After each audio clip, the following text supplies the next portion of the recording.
first thing, I want to make sure that we thank Wes for what he's contributed to this organization in his 2.5 years here as our head coach. We're a better organization because of Wes. Our players are individually better because of Wes. In the 6 or 7 months that Will and I have been here, we're better because of Wes. And I'm really grateful that he was here, and I'm particularly grateful that he'll take some time and decide the extent of the role that he would like with us in the front office. We'll have those conversations at a later date, but his interest in coming back and our strong desire in having him back is sort of a testament to his value to the organization. And so I really want to make sure that I'm representing how important he is to us. As it relates to the timing piece, the calculus really didn't even include back-to-backs or what game number we are at or anything like that. It was a matter of inputs and outputs for us. We preached patience at the beginning of the year. That was a function of an eventual return to hyper-competitive basketball. That was really the patience piece. There was no sense of urgency right now. Nothing really occurred. Will and I met with Wes often, and we talk basketball a lot. We talk about the team. We talk about the competitiveness of the team, player accountability, joy, our principles. And it sort of became clearer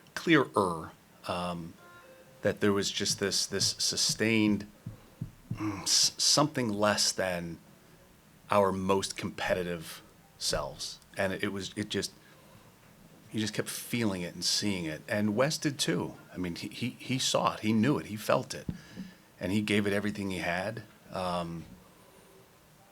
The team that he inherited from us this season is significantly different than the teams he had the last couple of years. The job he took 2 years ago is different than the one he had this year. And, I mean, he left it all out there, in my opinion. And the timing, it just didn't register. I don't want to say it didn't register. It was not part of the calculus of where we were in the season, the number of games remaining, back-to-back.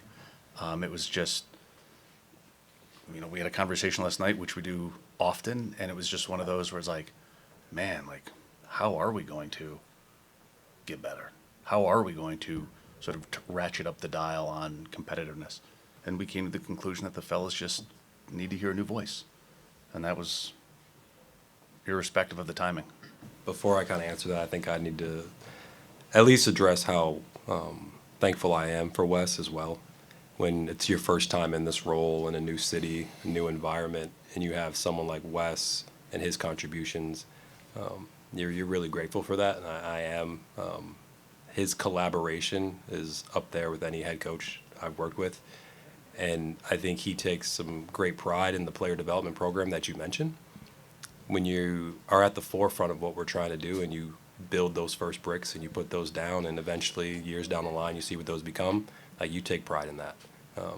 And we have a lot of pride in knowing that he's still going to be working with us in the front office, identifying those things and helping us get to where we want to go. But it is a team sport. It's not golf. It's not tennis. It's not become great individuals. And there's things stylistically that we want to see on the court. Specifically, we know our energy wasn't always there. We know our competitiveness was not always there. And defensively, there were nights that were unacceptable.